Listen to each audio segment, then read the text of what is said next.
Bienvenue dans Meshke Galacticos, le podcast qui revisite la rivalité entre les deux plus grands clubs de football du monde, le FC Barcelone et le Real Madrid. A la Madrid, a la Madrid, a la Madrid.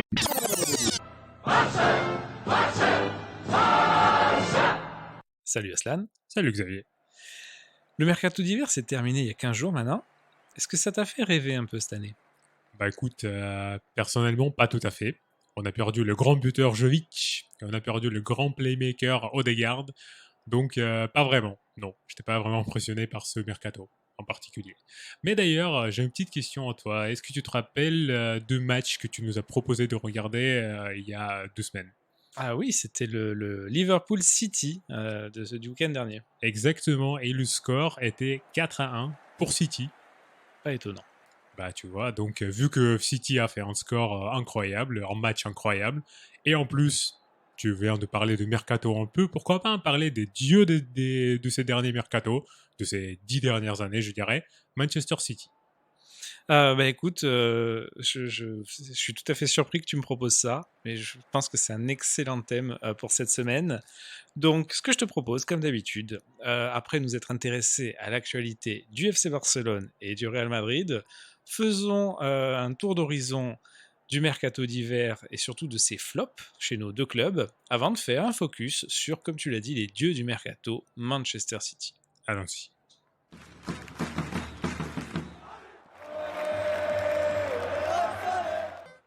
Cette semaine, honneur au Real. On commence par toi. Parle-nous donc de vos derniers résultats. Je crois que l'équipe est assez en forme. Bah écoute, assez en forme, je dirais pas trop, c'est un peu un gros mot, je dirais assez en forme. On a gagné 2 matchs de filet, pour le coup ça fait du bien, ça fait un petit moment qu'on l'a pas fait. Ça faisait longtemps. Voilà, exactement. Donc, en forme, j'irai pas si loin. Mais on a gagné contre USK, un match qui était au final assez serré. On a gagné grâce à 2 buts de, tu vas jamais deviner qui. C'était Raphaël Varane qui a marqué et pas contre son camp. Ah, oui, la surprise est là. Voilà, tu vois, un doublé de Varane, c'est la folie. Donc, c'était obligé qu'on gagne ce match. Et on a gagné aussi contre Getafe, grâce à un but de Benzema et un but de Ferland Mendy. Et une passe décisive sur Benzema de, attention, futur Ballon d'Or, Vinicius Oh Junior. là là, il est toujours là celui-là. Ah bah oui, il est incroyable. Bah non, il n'était pas du tout incroyable. C'était une seule action où il a vraiment participé et il était bien. Mais déjà, merci à ça. Bon, donc en fait, à la faveur de ce match en retard, c'est pour ça qu'on commence par vous, parce que vous êtes repassé devant au classement. Mais donc 6 points en 2 matchs en championnat, ça vous rapproche un peu de l'Atlético. Ah, exactement, Atlético, eux, je crois qu'ils ont perdu 2 points récemment et contre Celta, ils ont fait un 2-2. Et d'ailleurs, c'est votre cher ami Suarez qui fait un doublé encore une fois. Très en forme. Ça doit te faire un peu mal au cœur, non? Oh non, je suis très content pour lui. Ah bon? Tu te sens pas un peu mal qu'il est plus chez vous? Ah bah alors, vu Il qu'on a pouvait pas... marquer à la place, il pourrait être là à la place de Braithwaite, tu vois? Alors, j'allais dire, vu qu'on n'a pas de neuf, mais en effet, on a Martine. Oui, Exactement. j'aurais préféré qu'on ait Suarez en pointe.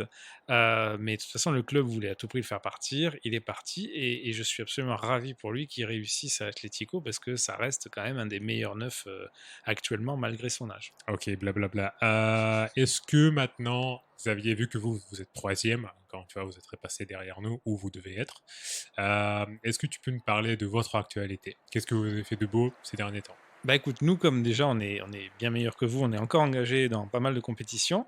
Donc d'abord on a joué les quarts de finale de Copa del Rey, où on a fait un match sensationnel, en tout cas dans le scénario, à Grenade. Bravo. Pas vraiment dans le contenu, hein, mais dans le scénario oui, puisque à la 87e on était mené 2-0.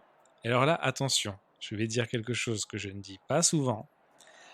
Antoine Griezmann a été décisif. Ah là là, incroyable. Comment tu peux dire ça? Ben, je sais pas, Qu'est-ce qui s'est mais passé? même quand je vois les images, j'ai du mal à y croire. Le premier but, le but du 2-1, est complètement fou. Il va chercher un ballon de Messi qui est carrément sur la ligne des 6 mètres. Il fait une reprise de volée acrobatique, ça tape le poteau, le gardien, ça rentre. Enfin, c'est vraiment incroyable. Mais écoute, voilà, donc on a égalisé 2-2 dans les arrêts de jeu grâce à Alba. On a pris l'avantage en prolongation. Ils ont égalisé. Umtiti a été atroce. Mais De Jong a été magique. Alba a mis un doublé avec un dernier but. L'action, je te la conseille parce que même si t'aimes pas le beau football, là, ça va te donner du plaisir. Ah non, je crois Bref, pas. on s'est, on s'est qualifié un peu par miracle pour les demi-finales, mais c'était un match, voilà, un match à suspense, le football qu'on aime. Bah écoute, c'est déjà pas mal. Et sinon, au championnat, et après, encore une fois, en coupe, qu'est-ce que vous avez fait de beau aussi? Ben, en championnat, on a encore gagné. Cette fois, Ah, c'était au Betis. Alors, c'était pas un très bon match, hein, comme la chaque chance, comme semaine. d'habitude. On perdait 1-0 et on était assez mauvais jusqu'à l'entrée de Messi. C'est lui qui égalise. On prend l'avantage sur un but complètement casquette de Grisou qui a 1 mètre des buts. Cette fois-ci, ben, ne frappe pas vers le but, mais ça tape son talon. Ça va sur un défenseur et ça rentre but contre son camp. Allez, Donc, après son match en coupe, j'ai envie de te dire qu'il a fait exprès. C'est exactement ce qu'il voulait faire. Mais voilà, personne n'y croit. Ils ont quand même égalisé et on a gagné, pareil, en toute fin de match, grâce au premier but de Trincao avec le Barça. Et alors là, il est magnifique. Frappe enroulé du gauche sous la barre. Il a mis du temps pour marquer son premier but, mais il s'est pas foutu de nous, je peux te le dire. bah écoute, je suis bien content pour le nouveau Ronaldo, comme on l'appelle, non? Le petit Trincao, ou Je sais pas qui l'appelle comme ça, mais je ne sais bon, pas, c'est ce que j'ai entendu. ouais, ça doit être les fans de Vinicius. Ah bah je ne sais pas, le gars, bah, au niveau stade, je pense qu'ils sont à peu près pareils, donc voilà, c'est les deux futurs ballons d'or, je pense. Troisième, non, il y en a trois dans les deux équipes, il ne faut pas oublier Évidemment, Martin. évidemment. Martin de favori 2022, je vous dis. S'il faut parier, faites-le maintenant. Après, ça va être trop tard. Mais en coupe, vous avez eu aussi un beau match en coupe. Ben, celui-là il va te faire plaisir parce que là je vais pas parler de victoire. Allez, On a joué la demi-finale aller de coupe contre Séville à Séville et on s'est fait bouffer. Mais on s'est fait bouffer. Ils ont fait un pressing incroyable du début à la fin. Ils ont quand même beaucoup exploité la force d'Umtiti. Il est fautif individuellement sur les 2 buts. On n'a vraiment pas été bon, on s'est pas créé beaucoup d'occasions. Vraiment, on s'est fait bouffer. On a joué contre une meilleure équipe que nous. Je crois que la recrue Papu Gomez, Baila comme el Papu, là, qui vient d'arriver, va leur faire beaucoup de bien parce que là, au bout de 2 matchs, il est déjà complètement intégré dans l'équipe. bah tu vois, non seulement Papou, mais aussi votre ami Rakitic. Ivan, Oui, qui a marqué, qui a marqué Rakitic, le deuxième but. exactement, qui a marqué le deuxième but, un but pas mal, enfin pas mal, sauf pour l'alignement défensif de d'Umtiti. Mais bon, c'est quand même un peu inquiétant pour le match retour, et puis un peu inquiétant à ce stade de la saison, parce que là, mercredi, Messi, Alba et surtout le petit Pedri étaient complètement rincés, quoi. Mais vraiment, ils tiraient la langue tous les trois, donc bon, écoute, là, à 3 jours 4 jours enfin, à quelques jours de Paris, c'est pas vraiment rassurant. Ne t'inquiète pas, vous allez perdre. Bon, pour en revenir à notre thème, le mercato hivernal, ça peut sauver une équipe, ça peut sauver une saison, mais c'est quand même souvent synonyme de flop. Bah, c'est surtout notre cas, je pense. On en a connu quelques-uns. Oui. Est-ce que tu me parlerais pas de tes flops préférés, des pires flops mercato hivernal du Real Madrid? Bah, écoute, pourquoi pas, même si c'est pas très très agréable d'en parler. Ça dépend Euh, pour qui. oui, exactement. Je pense que c'est vice-versa, comme on dit. Euh, mais je vais commencer par le mercato d'hiver lors de la saison 2006-2007, qui d'ailleurs a fini par une victoire de Real Madrid au championnat.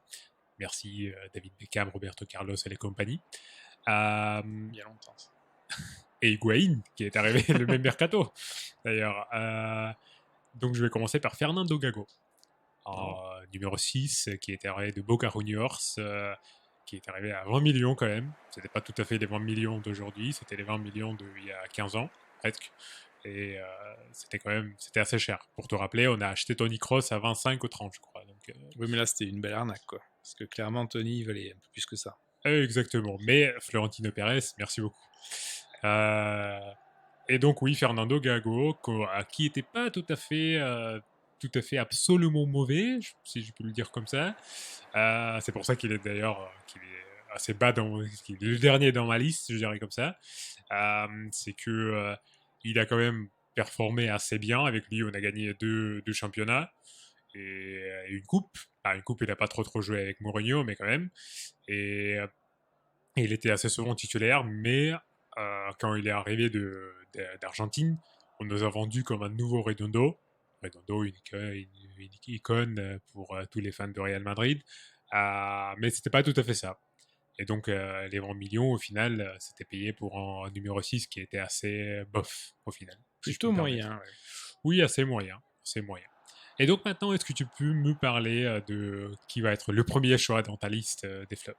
Bah, écoute, mon premier show va te faire plaisir. Et surtout, c'est pas vraiment un flop.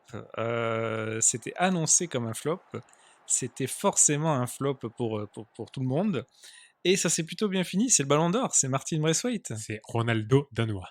Parce qu'on l'a quand même. Donc, mercato d'hiver 2020. On va le chercher à Leganés, qui va donc derrière, en perdant Martin, parce qu'évidemment, un joueur comme ça, quand tu l'as plus, t'es vraiment trop affaibli, donc ils vont descendre en D2. Quelle arnaque. On va le payer 18 millions d'euros. Et donc là, petit coucou à tous les Girondins, on signe Martin, qui avant nous a évolué quand même que dans des clubs vraiment en bois, hein, pour être pallier la blessure de. C'est notre joker médical pour pallier la blessure de Dembélé. Donc c'est notre. Après Messi, notre option offensive majeure, quoi, tu vois, Martin Braithwaite. Je vois bien, oui, c'est pour ça, en fait. Vous l'avez acheté de Leganés. Ils sont descendus. Et vous, au final, il a joué 3 fois, je pense. Ben en fait, c'est ce qu'on annonçait. C'est ce qu'on annonçait. Voilà. Là t'es exactement la parole des médias et du grand public au mois de janvier 2020. Mais en fait, pas du tout. Pas du tout. Parce que Martin, ça va devenir la mascotte. Et Martin, ben écoute, avec le Barça, c'est 39 matchs. En un an, c'est pas mal. Hein, c'est plus que certains mecs qui sont restés bien plus longtemps que ça. Et oui. Et 7 buts quand même. Ah là là, la Voilà. classe. Donc, et puis dans l'envie, on aime beaucoup Martin. Donc voilà. Mon premier flop n'en est pas un. C'est le grand Danois. Ok, je vois, c'est pas tout à fait en flop. Pas comme Gago, un peu. Gago, quand même, c'était un peu plus cher. Mais bon. Parle-nous de ton deuxième choix. Eh ben, mon deuxième choix, c'est aussi un 6. Ou Oh. plutôt un 6 ou slash 8. Je veux dire, comme ça, au Real Madrid, ils n'auraient pas trop compris ce qu'il devait être, en fait. Ce qu'il devait faire sur le pitch. Tellement il n'était pas capable de jouer dans le championnat espagnol, non seulement dans un club comme Real Madrid, mais généralement dans le championnat espagnol, c'était Thomas Gravesen. Ah oui, donc un 6/8/boucher. Exactement. Exactement. Et d'ailleurs, qui pouvait faire partie de notre équipe Bad Boy, mais je ne sais pas, il Oh n'est pas oui, passé dedans. on aurait pu le mettre sur le banc, je suis d'accord. Voilà, oui, il pourrait être là en mode mascotte aussi, un peu comme Braithwaite, tu vois. Juste pour crier à Roy Keane, allez. Mais oui, en tout cas, il est arrivé d'Everton lors de Mercato d'hiver en 2005.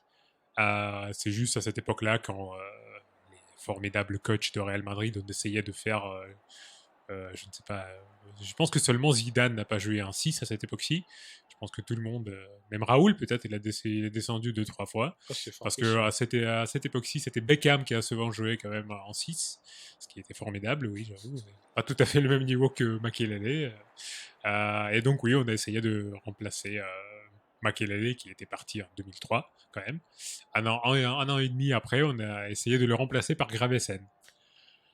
On a payé 2 millions et 500 000 d'euros pour lui. Ça va, Donc, c'était pas exagéré non plus. au moins, c'était pas un flop financier, oui. Mais niveau de jeu, vraiment, oui, à chaque fois. Après, je pense que c'est un peu la situation de Braithwaite dans le sens que il n'y avait pas de question sur son envie, sur ce qu'il a donné sur le terrain, au niveau physique, au niveau même psychologique, si tu veux.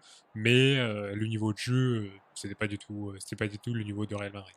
Est-ce que c'est pas lui qui avait dézingué Guti à l'entraînement et qu'il avait traité de petite pucelle une fois qu'il était au sol? Ah, c'est ça, exactement. Il a fait une petite bataille avec Robinho, je crois. Et donc, oui, il n'était pas un grand fan dans les vestiaires de Real Madrid. Ok, donc il était plus tranchant dans ses punchlines que sur le terrain. À peu On s'en près, oui. souvient. Si on peut le dire comme ça, oui, c'est exactement ça. Mais sinon, voilà, c'est mon deuxième choix. Mon deuxième choix pour les flops de Mercato d'hiver. Et alors, parle-nous de ton deuxième choix. Alors moi, je vais rester dans ces années-là, hein, parce que clairement, la pire époque de mercato du Barça, c'est l'époque Bartomeu. Et alors là, on est à l'hiver 2019, et on a besoin d'un attaquant, on a besoin d'un neuf, tu vois, pour laisser souffler un peu Suarez. Et qui on va chercher? On va chercher le grand Kevin Prince Boateng. Qui est pas du tout en neuf. Voilà, En pour ceux qui plus. connaissent Oui, pas. oui, oui. Voilà. Ceux qui ont déjà oublié qui c'est. Et alors, pour te dire à quel point il est au sommet de sa carrière, c'est que là, on n'est plus à jouer les matchs couperets de Champions League avec le Milan AC. Là, il est à Sassuolo. Oui, Hein, voilà. exactement. Et donc, on va chercher Kevin Prince en prêt avec option d'achat pour une demi-saison. Sachant que l'option d'achat est quand même à 8 millions d'euros. Donc, on y croyait à Kevin. Hein, on se disait, on va mettre des sous là. Et alors là, c'est incroyable. C'est peut-être le meilleur coup de mercato qu'on ait vu au Barça. Il arrive, il est complètement hors de forme, c'est-à-dire qu'il peut poser sa bière sur son ventre. Et le mec va jouer donc en 6 mois, 4 matchs. Allez. 4 matchs pour, tiens-toi bien, 0 but. Écoute, comme on a dit, c'était pas tout à fait un neuf. Donc Bartomeu, je pense que quand elle a fait son search sur Football Manager pour trouver un joueur pour Barça, je pense qu'elle s'est trompée un peu quand elle a regardé Boateng. Il aurait peut-être pas dû utiliser le Football Manager 99-2000, quoi. C'est ça le problème. Exactement, oui. C'était un peu l'époque, la belle, comme tu as dit, la belle époque de Boateng était déjà un peu passée. Voilà, donc autant. Mais il était là pour faire des selfies à Camp Nou, tout ça. Avec, alors, il est devenu champion et tout. Il a fait pas mal de selfies, il a été champion, donc non, pour lui c'était plutôt une bonne opération, il a touché voilà, ce qu'il fallait. Mais bon, autant te dire quand même que Bartomeu n'a pas été ridicule jusqu'au bout puisqu'on n'a pas levé l'option d'achat. Ah, ça pour le coup, ça serait formidable si vous l'avez acheté. Si seulement vous l'avez eu beau milieu de terrain comme ça. Et Kevin Prince Boateng, Pjanic et la compagnie. Ce serait beau. J'ai envie de pleurer. Bon, parle-nous plutôt de ton troisième et dernier choix, le top de ton classement des flops. Oh là là, là, le top de mon classement, je pense qu'il a déjà mentionné au moins 2-3 fois lors de notre formidable émission Meshke Galacticos. C'est évidemment the one and only, comme on dit. Le gars qui est venu de West Ham United en hiver 2009, heureusement que c'était pas 2019.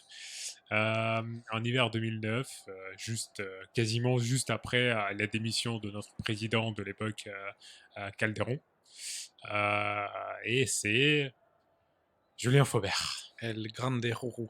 Ah là là, El Grande Julien Faubert qui a fait 2 matchs en 6 mois. Tu vois, tu m'as parlé de Boateng tout à l'heure avec 4 matchs. Julien a fait même un peu plus fort. Hein. Il a fait 2 matchs.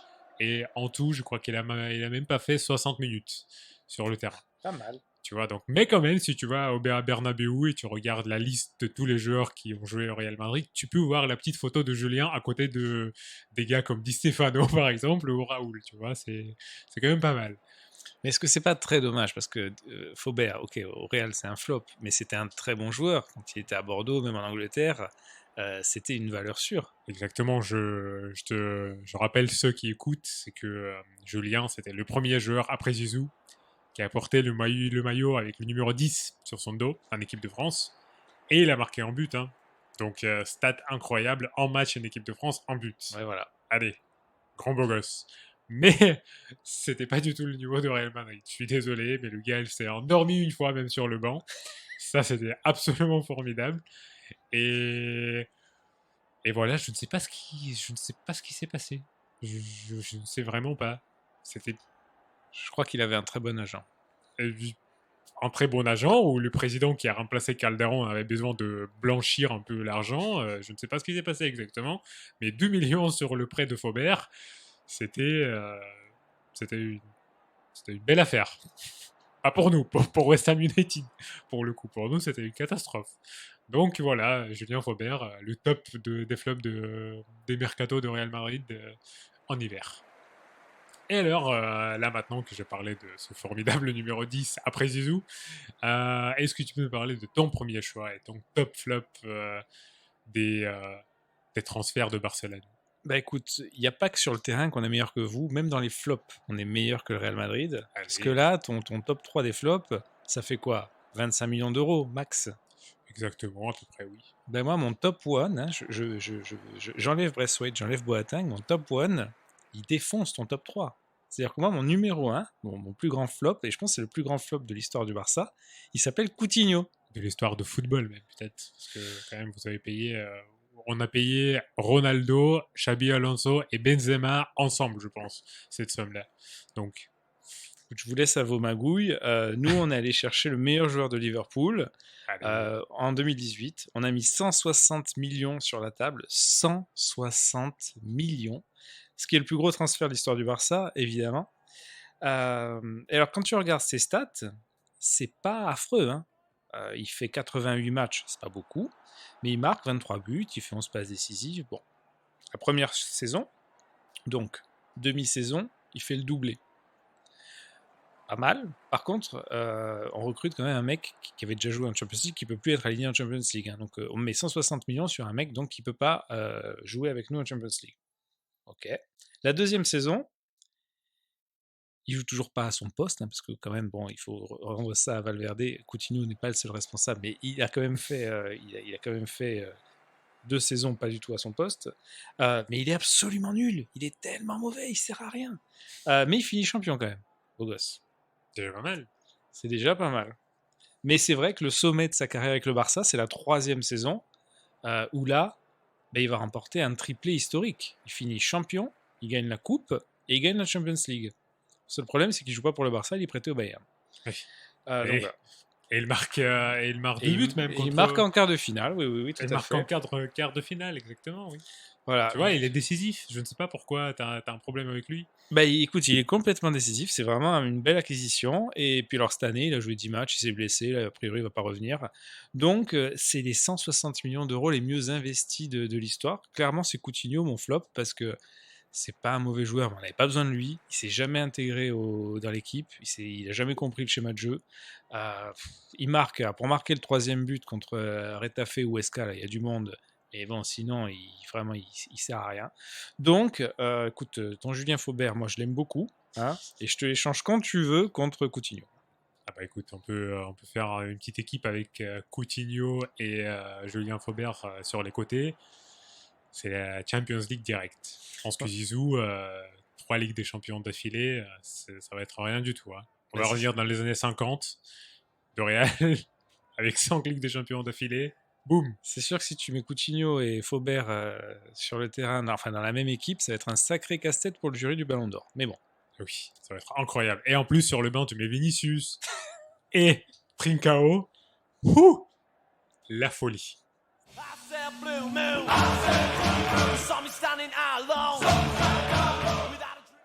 Bon, passons à notre focus de la semaine, les dieux du mercato. Qu'est-ce que tu peux nous dire sur Manchester City ? Eh ben écoute, Manchester City, c'est un club qui, pour la surprise de certains qui connaissent que ce club existe depuis 2018, c'est un club qui est assez vieux quand même. C'est un club qui a été créé en 1894 en Angleterre, à Manchester. Et donc c'est un club qui, même avant l'arrivée des propriétaires actuels, qui a quand même un palmarès. Ils ont gagné quelques trophées. Donc, par exemple, elles ont gagné 2 championnats d'Angleterre en 1937 et en 1968. En plus de ça, elles ont gagné quelques coupes, et peut-être pour être plus précis, 4 coupes d'Angleterre et 2 coupes de la Ligue. Et même 3 fois la Supercopa d'Angleterre. Charity Shield. Exactement. Okay. Charity Shield. Merci beaucoup. Je vous en prie. Et en plus de ça, tu dois bien connaître le trophée européen qu'ils ont gagné, parce que je crois que c'est la Barcelone qui a le plus de trophées. Ah oui, on est recordman. Voilà, donc ils ont même gagné la Coupe des Coupes en 1970. Feu la Coupe des Coupes, mais oui, ok. Voilà. Donc une équipe vraiment respectable. Donc une équipe, oui, qui n'a pas un palmarès énorme et qui a, comme on peut dire, qui a toujours été dans l'ombre de ses voisins un peu plus connus dans le monde. Manchester United, même à l'époque, Manchester United n'était pas un club qui a été connu comme maintenant. Mais il était toujours un peu dans l'ombre des Red Devils, comme on dit. Et même, ils ont surtout souffert dans les années 90, quand dans 10 ans, ils sont descendus 3 fois en 2e division quand même. Et même dans les saisons 1998 et 1999, ils étaient en D3 pour une année. Donc, les années assez compliquées pour Manchester City. Mais en 2002, finalement, ils reviennent en Première Ligue et ils y sont depuis. Et, comme on sait tous, en 2018, il y a les propriétaires qui arrivent, les nouveaux propriétaires qui arrivent et qui changent un peu l'histoire de ce club. Très juste. En 2008, tu as le Cheikh Mansour, donc des Émirats, qui débarque, qui rachète le club pour 250 millions d'euros. Et là, il veut construire une équipe de stars. Et comme c'est un mec qui comprend vraiment au ballon, le Cheikh Mansour, la première star qu'il va acheter, c'est Robinho. Et oui, le grand Robinho, Voilà, s'il pouvait acheter certains joueurs du Barça aujourd'hui, ce serait pas mal. Passons. le nouveau Pelé, je te rappelle. Et en fait, écoute, le projet de Manchester City, même s'il prend du temps à devenir écrasant pour les autres, il met pas tellement de temps pour réussir, puisque leur premier titre de champion dans cette période-là, c'est en 2012. Avant ça, ils ont gagné une coupe. C'est avec l'entraîneur Roberto Mancini, l'italien. Et on se souvient de cette dernière journée complètement folle où ils vont rafler le titre au grand rival de United à la dernière journée, à la dernière seconde contre QPR avec le but du Kun Agüero. Donc il commence déjà à écrire l'histoire. Après Mancini, c'est Pellegrini, que tu connais bien, qui a fait une belle saison chez vous, qui prend la relève. Et avec Manuel, ils vont faire un doublé en 2014 et une demi-finale de Champions League contre le Real encore par la suite. Et surtout le tournant. Le tournant, c'est l'arrivée de Pep, l'immense Pep qui décide de tout changer et qui se dit, vraiment une idée saugrenue, si on apprenait aux Anglais à jouer au football. Et si seulement je peux acheter un défenseur central à 50 millions chaque mercato. On va y revenir plus tard, ça. Mais déjà, l'exploit, c'est qu'il va amener du beau jeu en Angleterre. Alors même si Wenger avait fait ça avec Arsenal, là, c'est encore plus développé parce que tu as carrément une équipe qui joue presque comme le Barça dans un championnat de boucher où si tu n'as pas une jambe cassée par match, clairement, les supporters sont pas contents. Et donc, alors avec Pep, c'est une saison record à 100 points, c'est 2 titres de champion et à mon avis bientôt 3, c'est une cup et là je crois qu'on est à 3 ou 4 coupes de la Ligue consécutives. C'est, si je me trompe pas, c'est 4. Non, c'est 3. C'est 3 coupes Mais de il la est Ligue possible que ça va consécutives. être encore une fois cette année. Donc le seul trophée pas loin. qui leur résiste encore, comme pour leur, le modèle économique voisin du Paris Saint-Germain, c'est la Champions League, où ils sont, malgré Pep, malgré les stars, malgré les défenseurs à 50 millions d'euros, toujours bien en retard sur les autres. Ils vont pas la gagner. Je ne suis pas convaincu, mais bon, sait-on jamais, sait-on jamais. Et j'ai une petite anecdote pour toi. Vas-y. Est-ce que tu savais que le record d'affluence historique de l'histoire du football anglais, quelle que soit la compétition de club, quel que soit le club, a été établi à Manchester City? Non. C'était Non. en 1934. Ils ont fait presque 85 000 personnes et ça n'a jamais été dépassé. Pas mal. Voilà. Donc, très très impressionnant. Il n'y a pas qu'en termes de mercato qu'ils font des gros chiffres, mais je pense que d'ailleurs, on devrait à présent se pencher sur leurs chiffres de mercato. Oui, je pense qu'on peut aller. Mais d'ailleurs, leur mercato, oui, commence directement à être assez impressionnant. Déjà à partir de l'année 2008, avec l'arrivée de Grand Robinho. Donc Robinho qui arrive à, pour être plus précis, à 40 millions d'euros. Donc c'était déjà un prêt impressionnant pour le début, à mon avis. Très impressionnant, et puis ça a continué comme ça, parce que là, jusqu'à entre 2008 et 2021, on est à 1 milliard 900 millions d'euros dépensés en mercato. Ouais, bah, c'est pour le propriétaire, je pense que c'est comme d'aller à Monoprix. C'est pas énorme, mais on est sur le PIB quand même de quelques pays là. La moitié des pays du monde, tu sais. Oui, c'est vrai, pour le coup, c'est assez impressionnant, oui. Mais est-ce que tous ces transferts étaient vraiment bons, étaient vraiment réussis? Ben non, justement, c'est ça qui est génial, c'est qu'il y a plein de flops, il y a plein de loupés. Oui, en effet. Bah, Robinho, c'est le premier, je dirais quand même. Bah, c'était pas complètement un flop parce que, bon, déjà, ça a lancé le projet, et puis il n'était pas nul non plus. Non, c'était quelqu'un, pour moi, c'était quelqu'un qui était un peu comme Neymar pour PSG. C'est quelqu'un qui était acheté comme une grande star, qui aurait dû être un vrai leader de ce nouveau projet.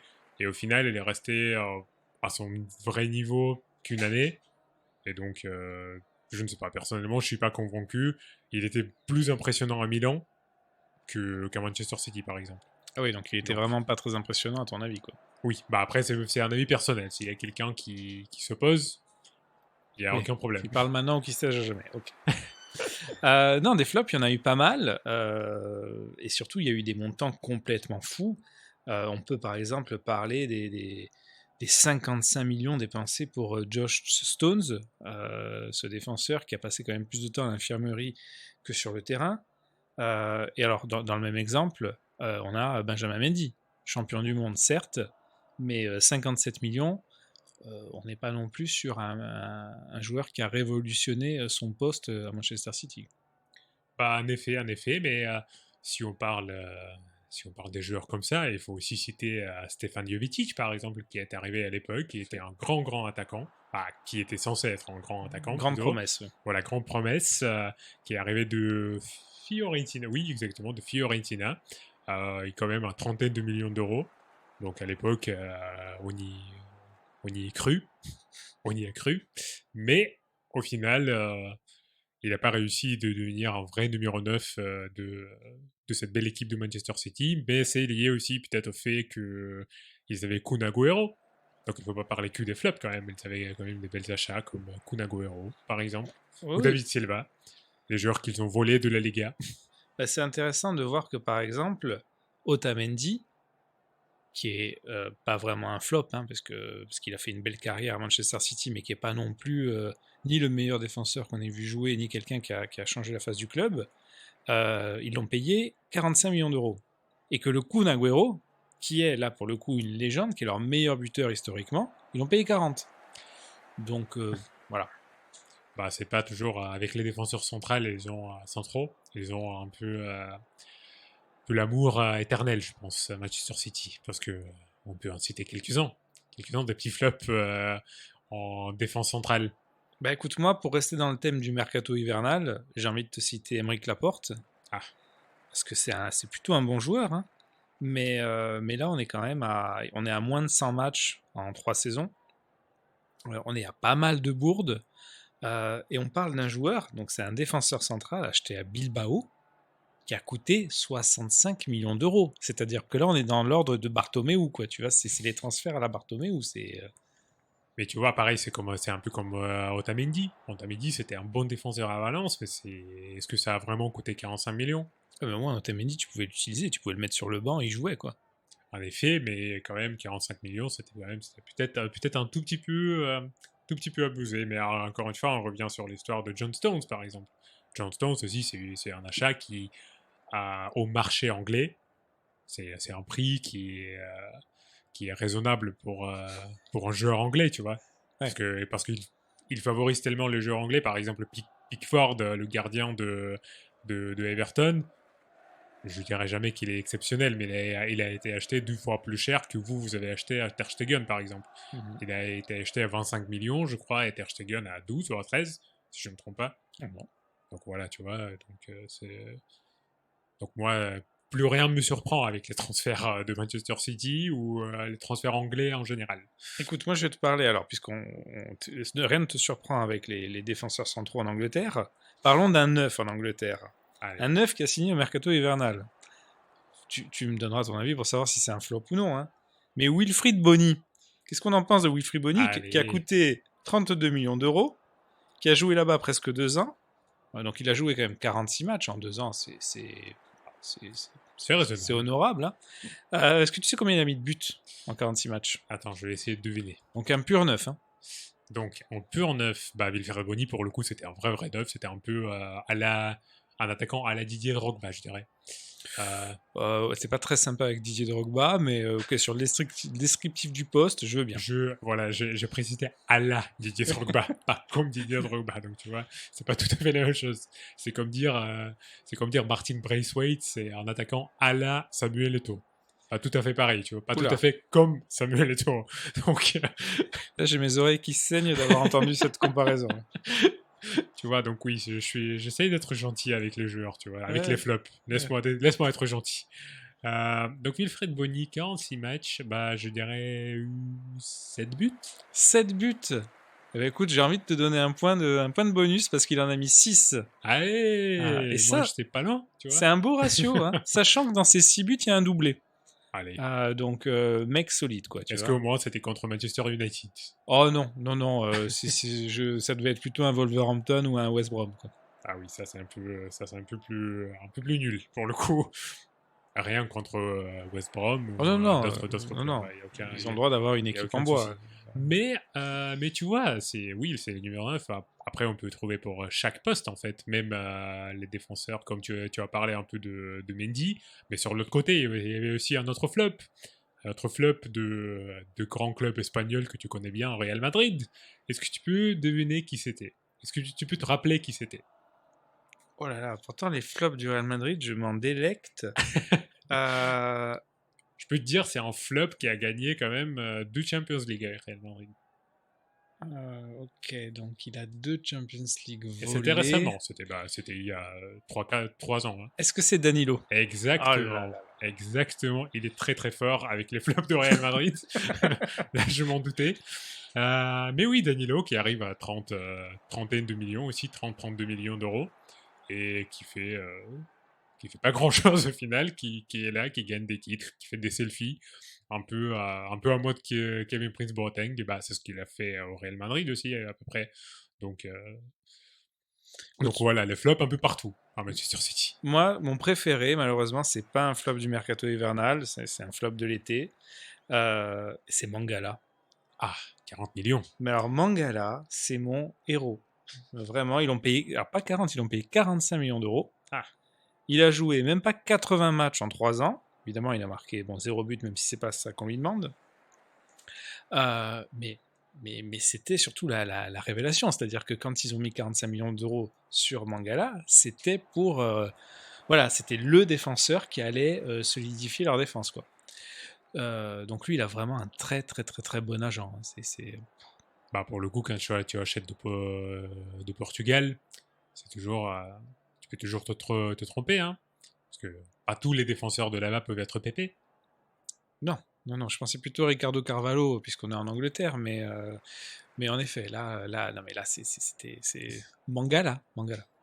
Mangala, oui, c'était un beau flop quand même pour Manchester City, surtout pour une somme comme ça. C'est là où ils ont commencé à acheter des défenseurs centraux à droite et à gauche, parce qu'après Mangala, ils se sont dit, bon, on achète un par mercato, et d'ici 10 ans, on aura au moins 2 qui vont bien jouer. Ben, c'est ça, ça a été tellement une réussite qu'ils se sont dit, ok, 45 millions, c'était pas assez, donc on va prendre des mecs du même niveau et on va payer encore plus. Bah, même pas de même niveau, hein, peut-être un peu plus bas. John Stones, quand il est arrivé, je pense que... Je pense que t'as jamais vu jouer Mangala.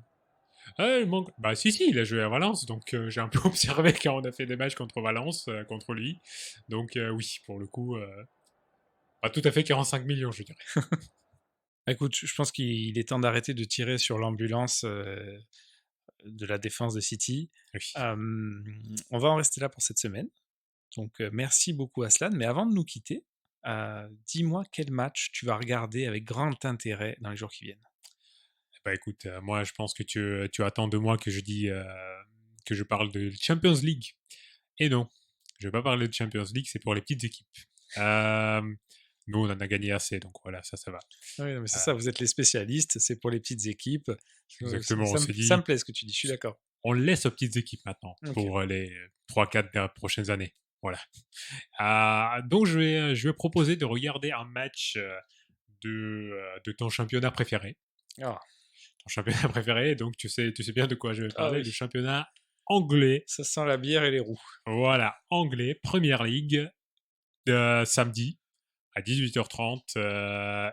On a un derby, un vrai derby de Liverpool. Oh. Liverpool-Everton. Donc à mon avis, ça va être un match de fou, sachant que maintenant, même si maintenant Liverpool n'est pas trop en forme, pour les matchs comme ça, il faut pas motiver les joueurs, comme on dit. Voilà. Donc ça serait mon match de la semaine. Et toi, j'imagine que la réponse est assez évidente. Moi, tu t'es pas trompé. Voilà, mais je te laisse quand même nous parler de ce match. Je vais partir en Champions League. La Champions League reprend. C'est les 8e de finale. C'est Leipzig-Liverpool. Leipzig-Liverpool. En tout cas, ça joue. Tu as la bonne date et la bonne heure, je te félicite. C'est donc mardi à 21h et le Barça reçoit le Paris Saint-Germain. Deux équipes un petit peu malades, mais comme pour le derby de la Merzey, t'as pas besoin vraiment de motiver les joueurs pour ce genre de match. La dernière fois qu'on s'est rencontrés, c'était assez brutal pour le Paris Saint-Germain. Donc, écoute, je ne m'aventurerai pas à faire un pronostic, mais je serai devant ma télé assurément mardi soir. Bah, il faut sûrement pas motiver les joueurs de PSG. Non, ça c'est sûr. Donc encore une fois, je te remercie Aslan. Je pense que je regarderai plus attentivement mon match que le tien, mais merci pour ce conseil et puis surtout à la semaine prochaine. Et à la semaine prochaine, Xavier. Merci à toi. A la Madrid, a la Madrid, a la Madrid.